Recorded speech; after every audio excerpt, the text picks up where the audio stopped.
pupils, this is J.S. Soni, your English teacher, and I have been teaching English and academic courses of 10th and 12th, especially for last 20 years, as well as spoken English.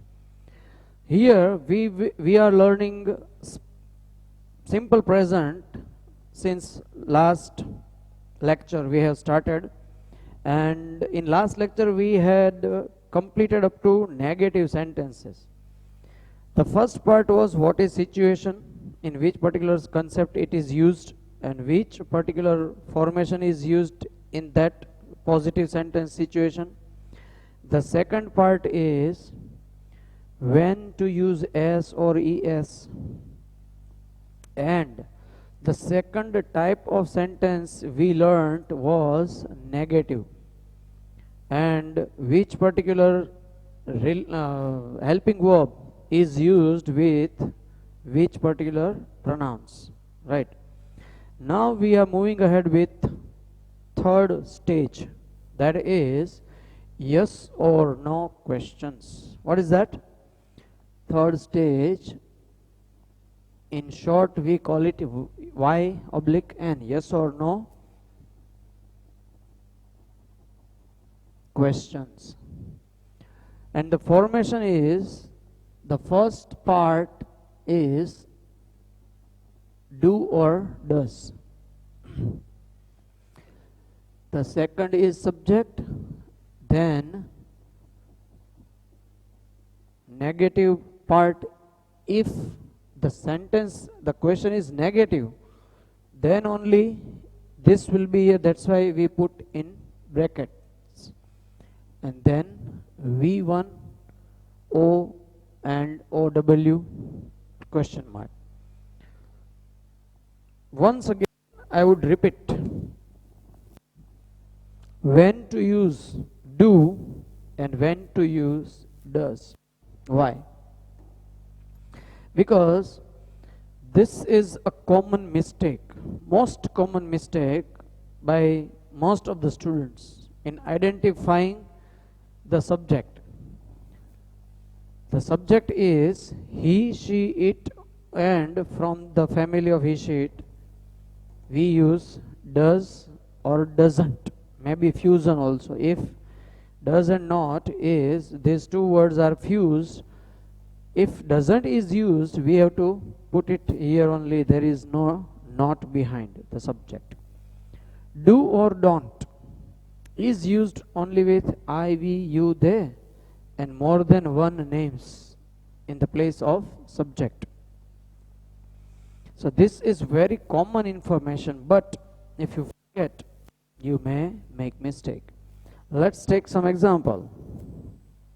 The first one is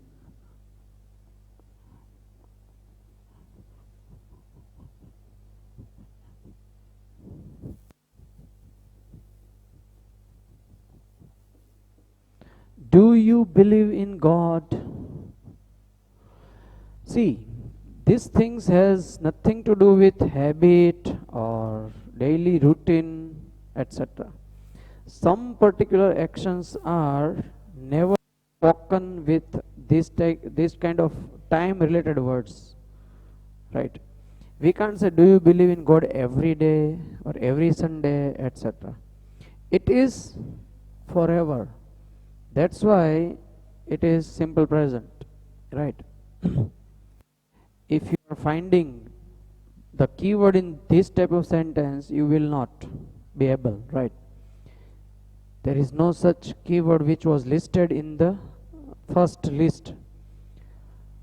Daily, every, sometimes, always, etc. Nothing. To only see the nature and mood of the sentence, right? Second one is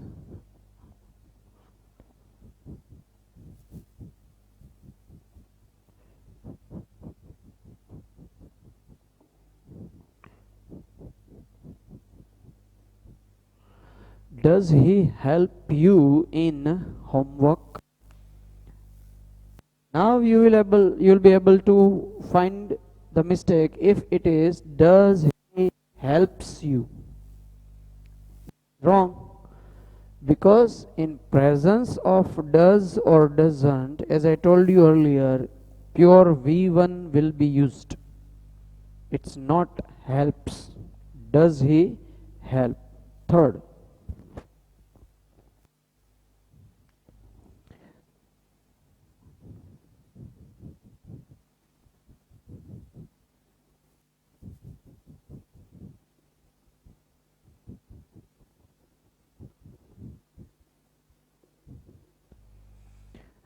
do they not support us? Here the subject is they. So it's do. And the fourth example is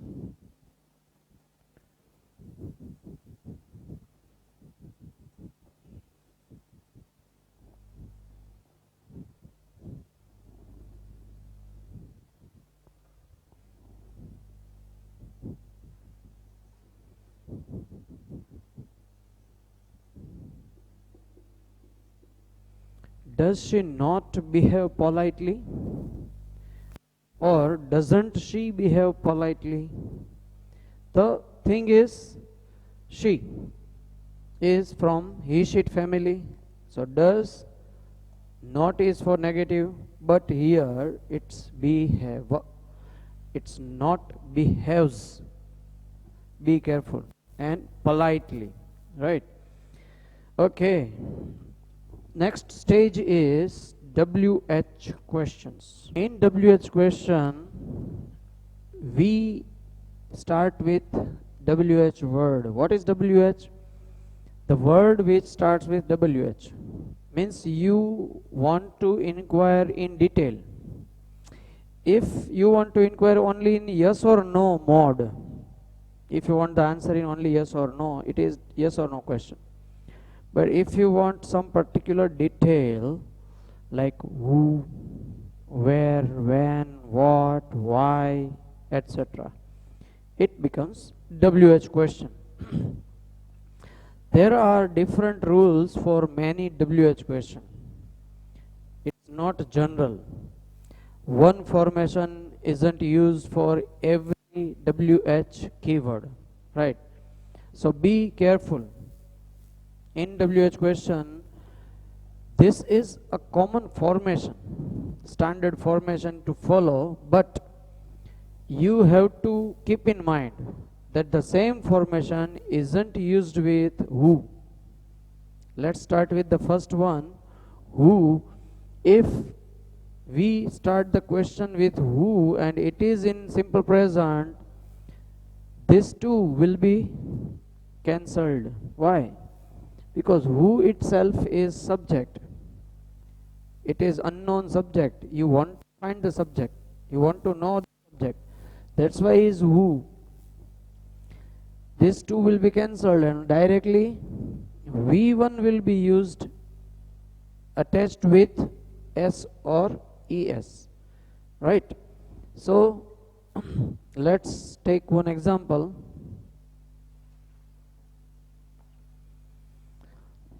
The first one is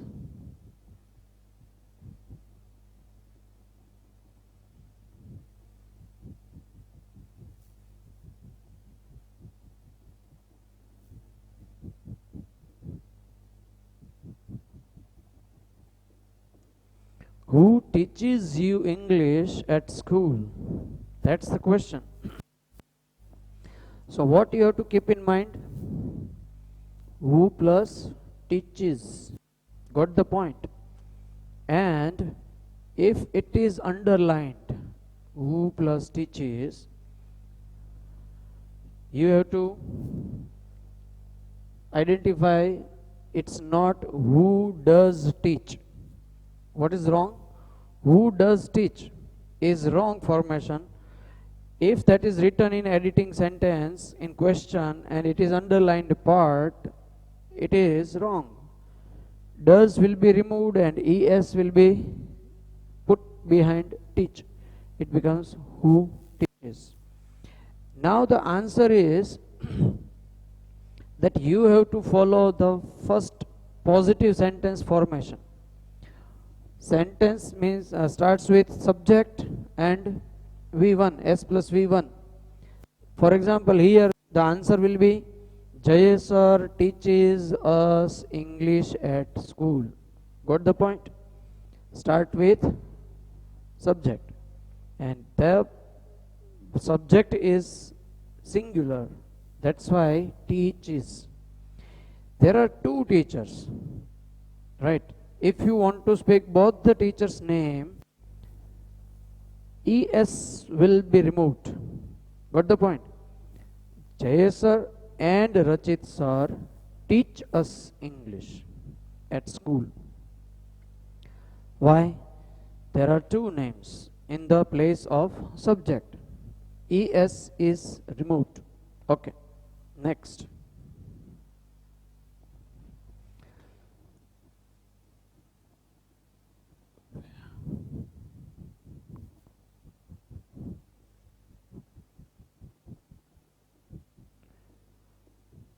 Where does he study? The subject is he. So here we can see that this is a standard formation. WH plus do does subject V1. WH do does subject V1. Got the point? If it is from he sheet family, it is with does. If IVU there, other than he sheet family, it is you. Where does he study? Now, in presence of does, it is pure V1. But if you have to answer, you have to put ES, removing Y, because it is consonant plus Y. Y will be removed and IES will be used. The answer would start like this: he studies in Gyan Manjari. That's the answer. Starts with he or she and followed by studies. Studies. Okay. Third is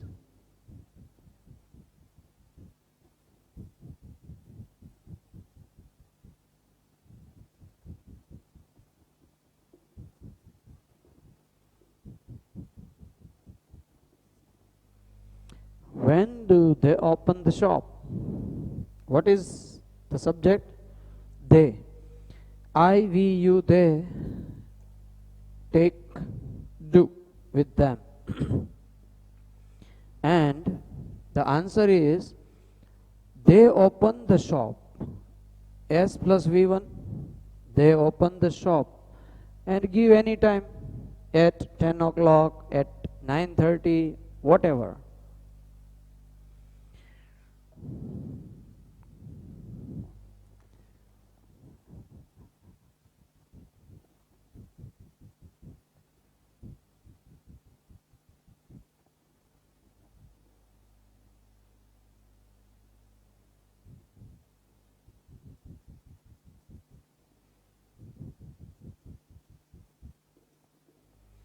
How does Rahul reach college?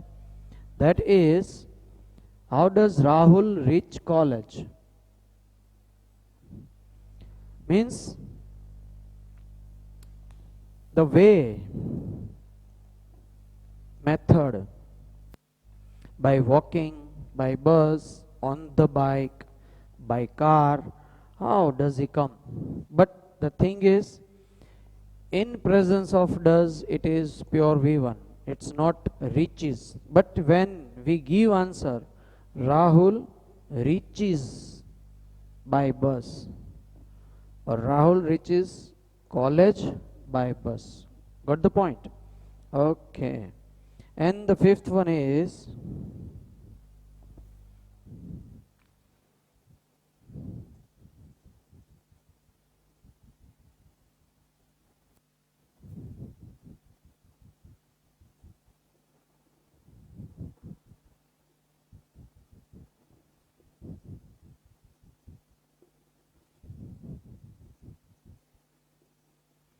how many students do you teach daily? This is object. and how many takes always plural behind it. So how many students? The subject is you.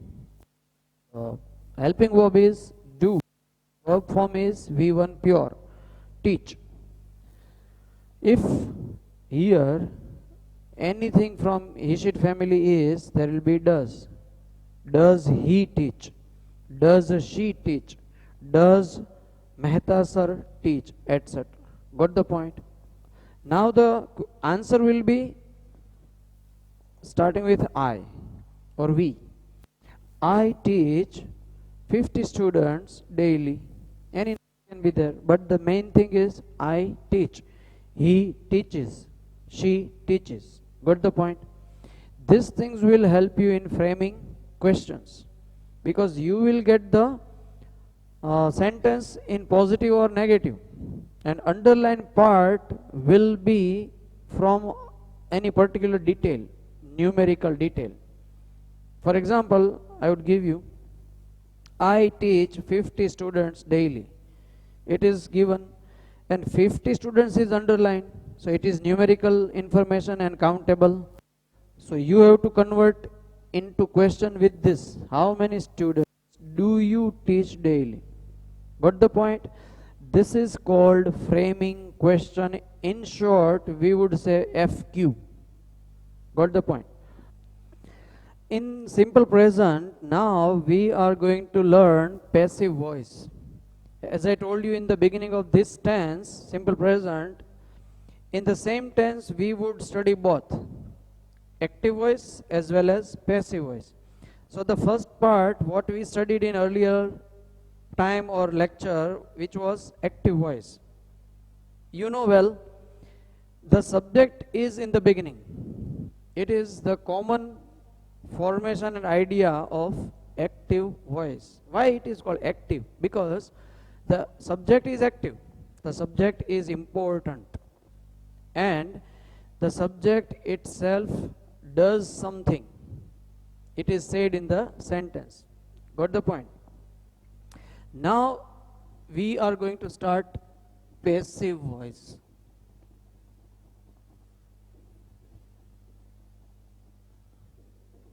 So first of all, what is the concept?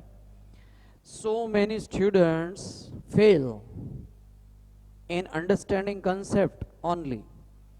And once it's not clear, you can't have exact idea or exact formation or exact stand for particular thing. So in any particular subject, not only English or not only tenses, any topic of English, any topic of account, any topic of statistics, start your knowledge, with concept, make it clear first. Then only you will allow the ideas to store in mind, in your brain. And that would become very easy and natural. Otherwise, it becomes mechanical process. You dump your brain with particular concept or idea without understanding, right? So the first thing is, what is passive? The word passive says no action. Means something is done. Some particular action is done on some particular object, person, non-living thing, maybe. But the subject is not doing it. It's not starting with subject. So the first thing in concept is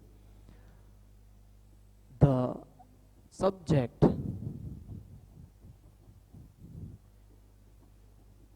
is absent. The first thing is, in the sentence, the subject is absent, or we can say unknown.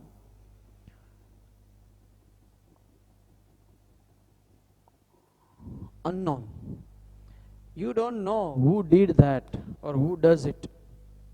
In that particular situation, you can't speak the name of the subject in the beginning.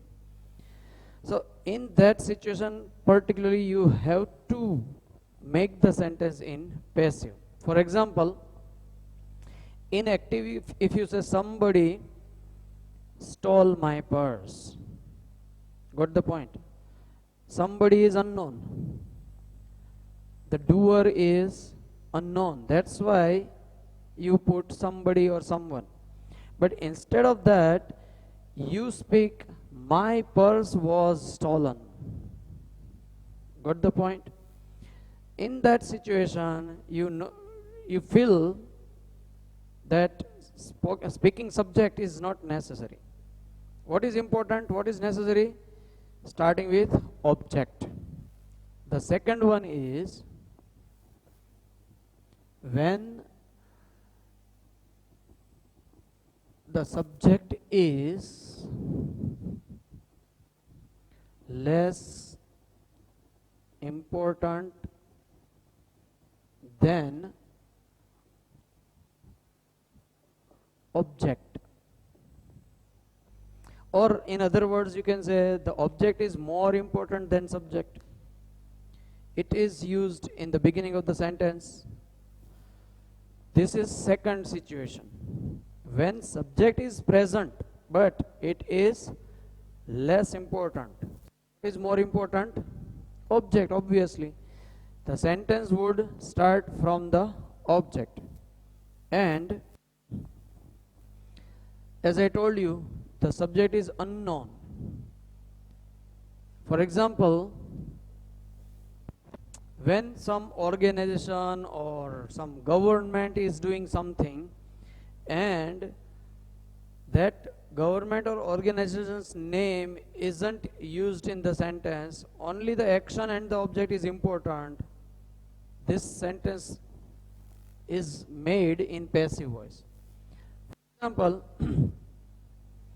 every poor will be given a grocery kit. This is an announcement from a government officer, right? Or maybe chief minister, maybe prime minister, and the doer is government itself. But the decision is taken by some authority like CM or PM. You're getting my point? But no need to mention the doer. It is not said like the government will provide a grocery kit. The better way is every poor family will be provided a grocery kit. What the point? That's better. So the concept is clear now. Passive voice. The subject is absent or unknown, or the subject is less important than object. In that case, passive voice is used. The next one is formation. In other words, in absent it is okay, but in other words we can say, if it's not absent and present, but we can say it is subsidiary, right? The main thing is object to mention, and the subject is not so important, that's why it is called subsidiary, right? Now we will go for formation. What is the formation of passive?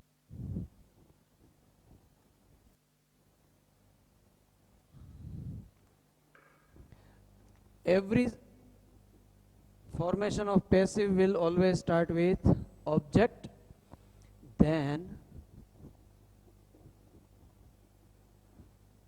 emissary not plus V3 and by plus subject. This is in bracket. Why in the bracket? Because it's not always there. If you want to mention the subject, it is necessary in the sentence, then only you can mention like this, by him, by her, etc. Otherwise, it's finished over here. But the most important part is V3, or maybe some other words also, like daily, time related words, place related words, etc. Now the question is how to make V3. Mainly there are two types of verbs, regular and irregular. How it is decided? If you can turn from V1 to V2, V3 by using ED or only D, it is called regular verb. What is the understanding? Only D or ED is used behind. For example, work, worked, ED, right? Achieve, it's ACHIEV, achieved, right? But when it is ARRIVE, arrive, so E is already there. So you have to use only D to make it V2, means past form. V3 means past participle form, third form of the verb. So this is common idea. In some particular case, you have to convert Y into I and then put ED. For example, cry, CRY, try, fry, and carry. This all verbs have Y at the end, and the second last is consonant, and mostly R. In all these cases, Y will be removed and IED be put, and it will be regular. Why? Because it follows some rule. Whenever something is following some particular rule, it is regular. If it doesn't follow any particular rule, it's irregular, right? So this is second thing to remember. First thing I told you, when ED and when D. The second thing, when to use Y into IED form. Now third, when you have to double the last letter in consonant, like CLAP, clap. So P is consonant and the second last is a vowel. So vowel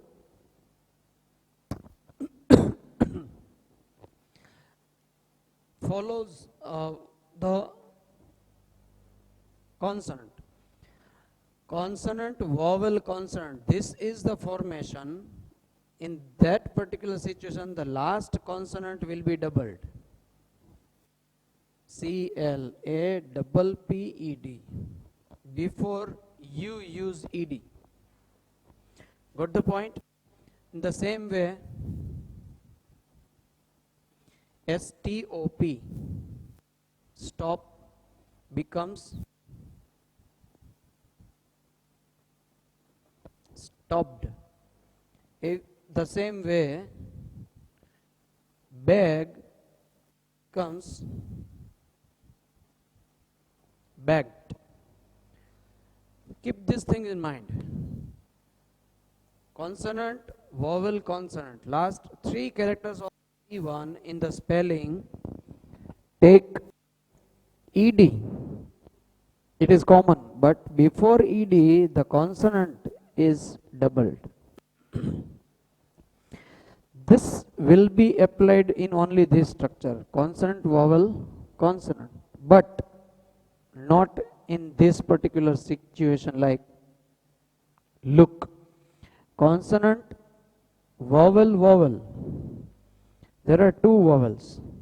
So in that situation, this K will not be doubled, only ED will be used. The same way, cook, C-O-O-K, cook. Play, P-L-A-Y, stay, S-T-A-Y, stay. So all these words have vowel consonant in last three. That's why this particular thing is not used. Actually, stay and play is these two are the examples in this group. Vowel plus Y will be only made with ed, right? Okay, now let's take some example. Is irregular.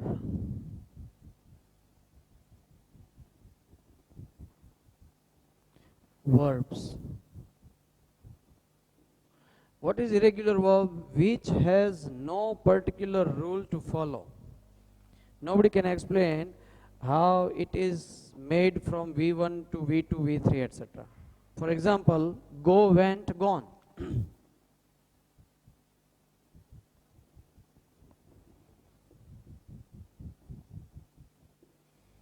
So this is not explained anywhere. Go, went, gone, come, came, come, write, wrote, written, take, took, taken, right? Here you can only classify them. It is easy to remember when you classify them. In classification, there are three particular groups. The first group is V1 is different, V2 and V3 are same. Like catch, caught, caught, bring, brought, brought, find, found, found, wind, wound, wound. Got the point? This is called V1 is different, V2 and V3 are same. In mathematical explanation, mathematical formula, right? The second group is V1, V2 and V3. All are same. Cut, cut, cut, hit, hit, hit, etc. Let, put, etc. And the third group is V1, V2 and V3 are different. All three are different. Go, went, gone. There are only three examples in which V1 and V3 are same. Can anybody tell me? Yes. Run, ran, run. V1 and V3 are same. Come, came, come. Become, became, become. So these three only are there. And only one in the whole vocabulary of English, or we can say all the verbs of English, only one case is there in which V1 and V2 are same and V3 is different. For example, only one is there, so only is there. BEAT, bit, is V2 same and V3 is beaten, not equal to V2. So you have to remember these four categories, we can say four verbs only separately. Run, ran, run, come, came, come, become, became, become, and beaten. Only these four verbs are there in this category. V1 is not equal to V2 is not equal to V3. We have put in this list. You are provided in printed form also, but it has no a separate group.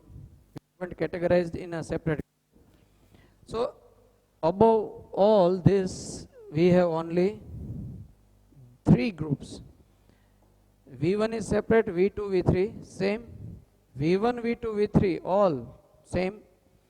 V1, V2 and V3 all different.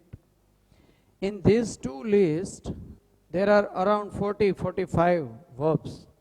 And in this list, there are only 11 verbs. So, if you make a total, it is 45 plus 45, 90 plus 11, 101.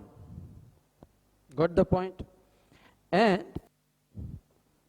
around 6 to 7 verbs are there which take ed also and irregular form also. For example, dream, D-R-E-A-M, dream, is dreamed and dreamt. So, both the forms, regular as well as irregular, both the forms are allowed. But most of the cases, there you will see irregular form is used, though regular is allowed. Dreamt will be there, because it's a habit of people, dreamt, not dreamed, right? Show, showed, shown. So in the place of showed, people use shown also. So it depends on you. When it is available in regular and irregular both forms, depends on you which form you use, right? Grammatically both the forms are correct.